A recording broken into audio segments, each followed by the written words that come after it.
Welcome back to Making the Case. I'm Laverne McGee in for Yodit. We continue our weekly series highlighting the stories of those who've been wrongfully convicted. Tonight is a remarkable story of hope and forgiveness. Darryl Burton was 22 years old when he was wrongfully convicted of murder and sentenced to life in prison without parole. He spent 24 long years in the Missouri State Penitentiary, a place he called hell on earth. He was finally exonerated in 2008. Burton enrolled in seminary school and eventually became the pastor at one of the largest Methodist churches in the world. The subject of his sermons may change from week to week, but one theme remains consistent throughout: forgiveness. Joining me now is the pastor himself, Pastor Darryl Burton. Welcome to Making the Case. We appreciate you being with us tonight. Well, thank you. Thank you for having me. We are so honored to have you, Darryl. I want to get to all the great work you're doing, but the first thing I want to hear about is your story. You were just 22 years old when you were wrongfully convicted. And up to that point, you've never been in trouble with the law. So tell us about the crime you were accused of and how in the world you first became a suspect. Yes, I was 22 years old. I was a new dad, in fact. My girl had just had a little daughter who I saw 3 times. She was 7 months, and I had just enrolled in college. And so I thought my life was, going as we would think at 22 years old, toward the path of being a young man who's going to take care of his family and try to make a way for myself. And the way I was brought into the case is the victim was shot and killed on a service station lot. And the family members said that either I was responsible for shooting the victim or a cousin of mine. They said it was a feud. It was supposed to be a feud over a young lady. And the young lady, she was not dating the victim, or she was allegedly supposed to have been dating a cousin of mine. She wasn't dating either one of these guys and hadn't dated the victim in over a year. And so she wouldn't come to court and lie on me. And so they didn't have a motive. They just said they had 2 guys who came to court and they propped them up and paid them to lie on me. And that's how it all started. That is so sad to hear. And you say you just become a father. So how old is your child now? Yes, my daughter, she was 7 months when I left, and I saw her 3 times. When I come home, she was 25. She's in her 30s Mm. now. She's, yeah, late 30s. Yeah, so Isn't she's that a young one. something? I And she mean, has an interesting story also because she ended up in foster care. Her and the mom, they left Missouri. I had no contact with my child in all those years. And she said that her mom would leave them sometimes alone. Her and she had 2 other siblings in basements, abandoned buildings, vacant homes. And then she lost parental rights and they ended up in foster care somewhere in Georgia. But I had no clue. I didn't know what was that going on is with my child. that is so difficult. I'm assuming you have a good relationship now. I'm hoping so. It is just getting better as of this year. She was angry at me. She was upset. I mean, she had every right to be. And intellectually, she understood it wasn't my fault, but I still abandoned her. And I've apologized and I've said, I'm sorry that I wasn't in her life. I wasn't there to help her. But I had no control over that. And she was angry. She was angry up until this year. And we have, I think, we've crossed over what I would say a threshold. And we're starting to do things together. I would call her when I first come home and I would text her and I would try to be in her life and I wasn't getting a lot of response. Sometimes she'd text back, sometimes she wouldn't for months, if not years. But just this year, we went to a soccer game together. I didn't know she liked soccer. There's a lot of things I'm finding out about her. And yeah, she loves soccer. And then she cooked a meal and invited me over for dinner. That's all this just happened this year. So I'm thinking we're on a right trajectory. That's my prayer. I'm so happy to hear that. I mean, you have been through quite an ordeal. And during the trial, your lawyer actually spent less than a day with you going over your case. The guilty verdict came down in even less time, just 30 minutes of deliberations by the jury. What was going through your mind when you heard the jurors read the words guilty, knowing that you were innocent? Was shock and horror and of course anger and bitterness. But my lawyer, she less than a day. No, she spent 1 hour with me, 1 hour for one visit. And yes, and the jury came back in less than an hour with a guilty verdict. And no motive, no ballistics, no DNA, no confession, no weapon, fingerprint, nothing connected me to the crime, with the exception of, like I said, those 2 paid witnesses, snitch witnesses, jailhouse witnesses. That's what sent me to prison, and which is something I'm totally opposed to. The prosecution shouldn't be allowed to use jailhouse snitch witnesses. The defense can't use them. And so that's something that I pray and hope that they ban that, because a lot of folks are in prison, or some people in prison because of these jailhouse snitches. But yes, I was really upset. I was upset with the whole entire criminal justice system. And I challenged the judge at sentencing hearing, and I said he was responsible for letting it happen, the prosecutor and the police. And there's another thing about the case is that the judge, the prosecutor, and the lawyer had a sidebar in the conversation, and they talked about another suspect who not only fit the description, but he had shot the victim on 3 different occasions. He shot the man 3 different times.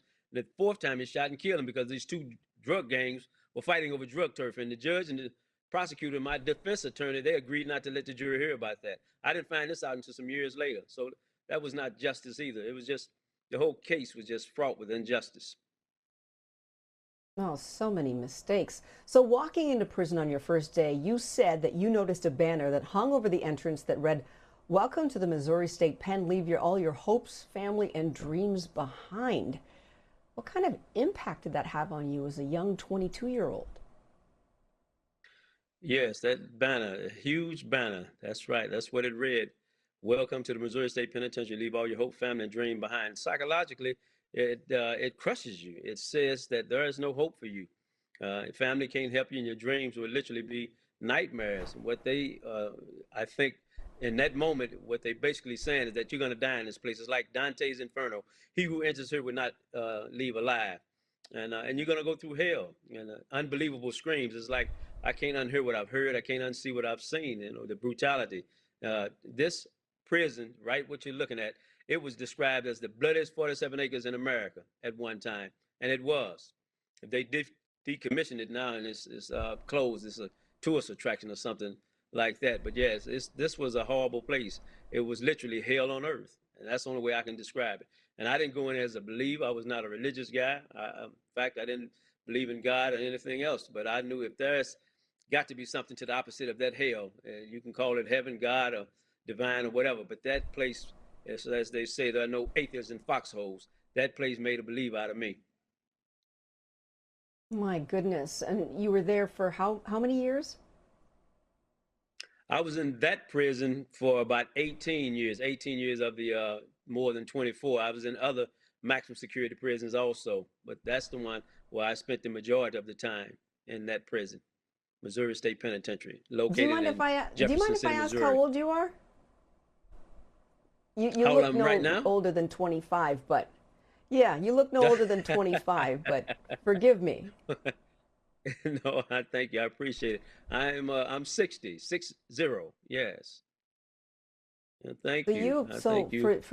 for the young years of your life, you had to deal with this. Yeah. It's just really awful to hear this, especially when you said that your daughter was upset about this and it wasn't your fault. But almost immediately you began writing to different people to try to help you get out of there. Judges, lawyers, congressmen, anyone who you thought might be able to help. It took almost 10 years, but eventually all of that hard work did pay off when a nonprofit group called Centurion agreed to take up your case. And during their investigation, they uncovered new evidence which actually led to your exoneration in 2008. So help me understand exactly what they found and how long it took for them to actually get you out of there. Yeah, well, you're right on point. I can tell you've done your research, but yes, my dark skin, as you can see, I'm a very dark man, and I got teased growing up all my life because of my dark complexion. I was called Oreo chocolate chip.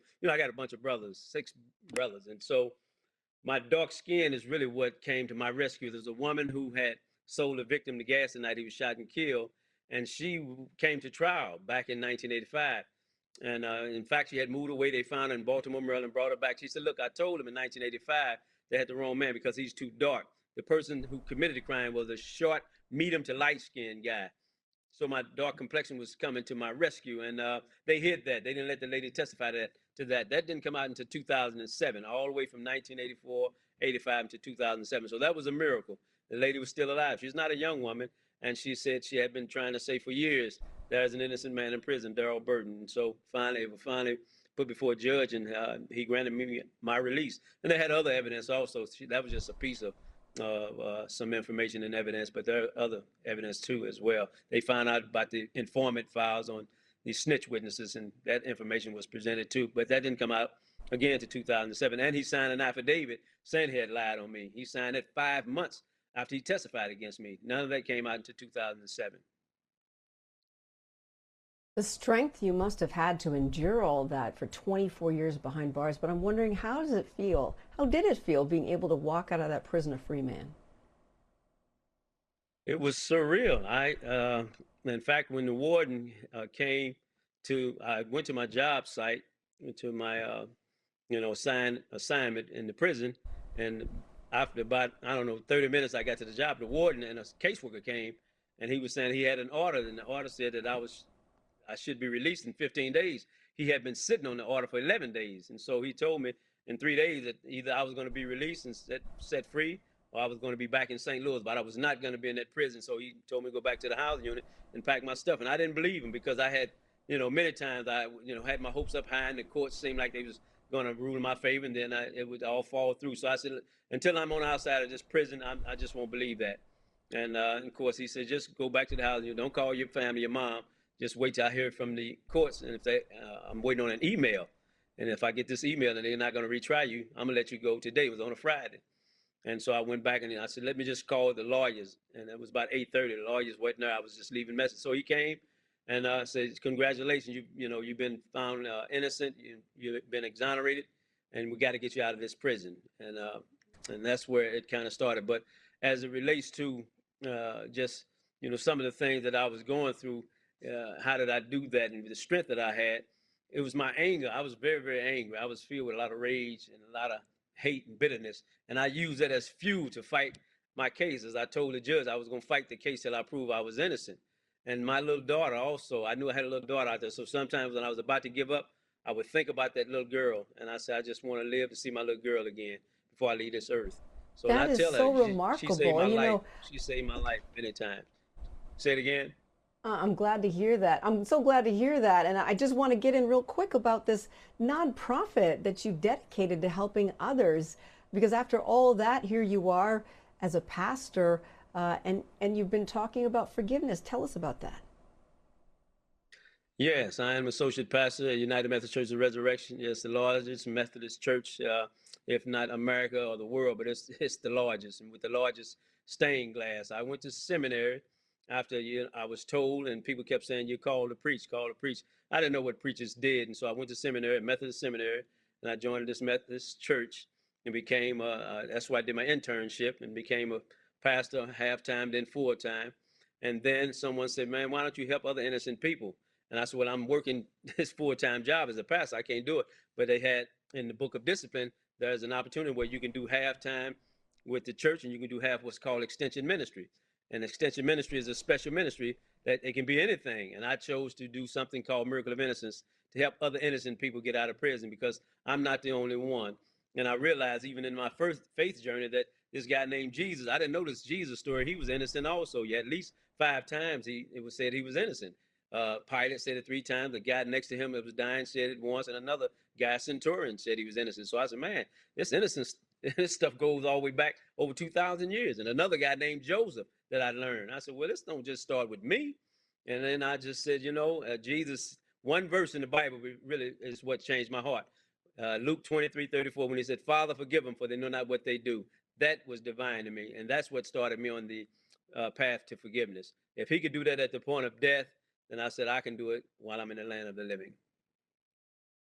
Absolutely remarkable. Thank you so much for sharing your story. It really is incredible. And I know you have many years ahead of you to make more wonderful memories and get rid of all those bad memories. Darryl Burton, pastor and co-founder of Miracle of Innocence, thank you so much for sharing your story.